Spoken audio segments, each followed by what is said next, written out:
আজকে মেলা দিন পরে সেই ছোটবেলার কথা মনে পড়ে গেল। আসসালামু আলাইকুম। আগে যখন হাট হতো সপ্তাহে 2 দিন আমাদের গ্রামে, সোমবার আর বৃহস্পতিবার আব্বুর সঙ্গে হাটে যেতাম। আব্বু বাজার করতো আর আমি মিষ্টির দোকানের সামনে দাঁড়ায় দাঁড়ায় এরম জিলাপির প্যাচ দেখতাম। আমার কাছে যে কি ফাইন লাগতো দেখতি, এত সুন্দর লাগে, কি সুন্দর বিটা হাত ঘুরাই ঘুরাই জিলাপি বানাচ্ছে।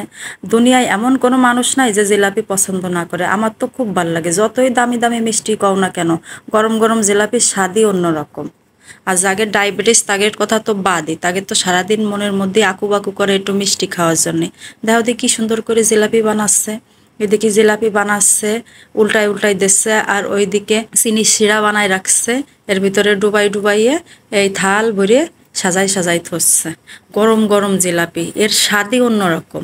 যে একবার খাইছে সে জানে যে জিলাপির স্বাদ আসলে ভোলা যায় না, আরও যদি হয় গরম গরম মচমচে লাল লাল জিলাপি, খাতি যে কি মজা তার তোমাদের কি বলবো। যারা জিলাপি পছন্দ করো তারা তো জানো, তাদের তো আর নতুন করে বলা লাগবে না।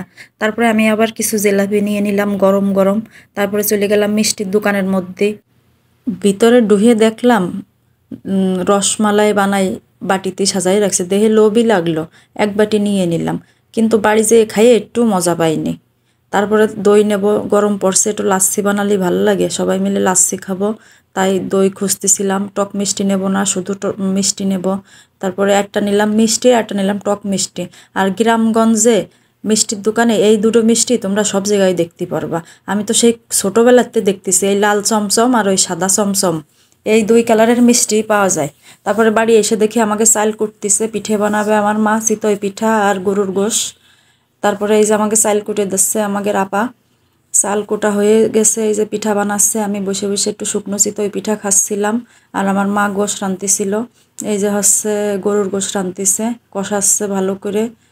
গ্রামে মাটির চুলায় রান্নার স্বাদই অন্যরকম, আরও যদি হয় মার হাতের রান্না। পৃথিবীর সকল মায়ের রান্নাই অসাধারণ। দেখো দি গোস্তের ঝোলটা কি ফাইন লাগতেছে। আর এদিকে শুরু হয়ে গেছে বৃষ্টি, একদম অভোরবেলা সন্ধ্যের টাইমে বৃষ্টি। পোলাপান বুড়ো বুড়ো সব নেমে গেছে বৃষ্টিতে ভিজতে, দেখো। তারপর আবার ফুটবল নিয়ে নেমে গেছে। আমার যে কি ইচ্ছে করতেছিল, কিন্তু আমার আবার নামলে এই অভোরবেলা লেগে যাবে না ঠান্ডা। মাগরিবির আজান দেবে দেবে, তখন হচ্ছে বৃষ্টি। এই সময় যদি ভিজি তাতে একেবারে যাবানি জ্বরে শেষ হয়ে। কী যে ভাল লাগতেছিল, ঠান্ডা ঠান্ডা একটা আবহাওয়া। তারপরে একটু ভিডিও করলাম বাইরের আবহাওয়া, কি সুন্দর, হাঁস মুরগি সব ভিজতেছে, গাছপালা ভিজে একদম নীরব হয়ে গেছে চারিপাশ। দেখো দে হাঁস দূরে কি সুন্দর কাদা খুঁজতেছে, আর কি সুন্দর গোসল করতেছে হাঁস মুরগি। তারপরে রাত্রি মজা করে খালাম চিতই পিঠে আর গরুর গোস্তের ঝোল দিয়ে, কিন্তু কারেন্ট ছিল না বলে ভিডিও করতেই পারিনি। আজকে তাহলে বিদায় নিচ্ছি, সবাই ভালো থাকবা, ধন্যবাদ।